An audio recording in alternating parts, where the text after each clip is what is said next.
Molly and Sarah were getting similar treatment, and Molly sat there quite happily swinging her legs back and forth waiting for food, playing with her teddy bear.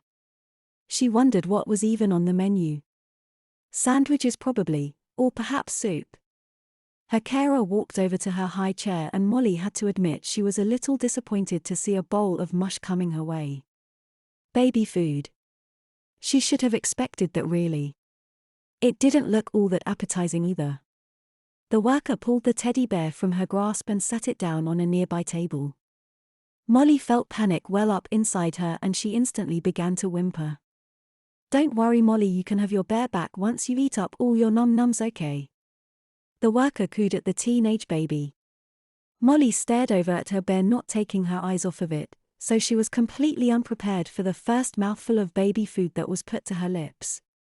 She turned her head sharply, shocked at the closeness of the spoon, which only resulted in the entire contents of the spoon being plastered over her face.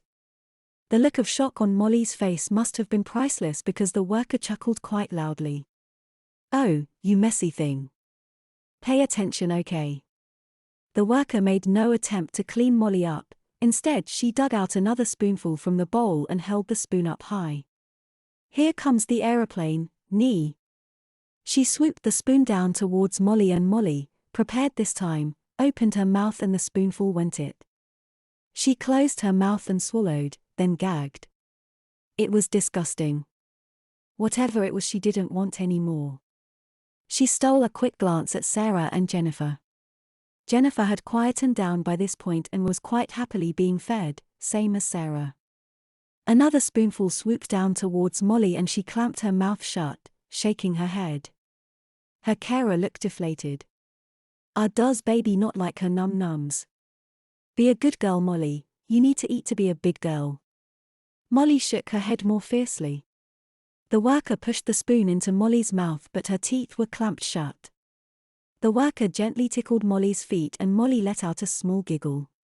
Enough to let the carer push the spoon further in. "There's a good girl." Molly spluttered the majority of the food back out. It dripped down her face and onto her overalls. She really didn't like it. She wished she could get hold of her bear with the reality-altering device to make this bit over and done with, but it was well out of her reach. "If I eat Molly's food, will I grow up twice as quick?"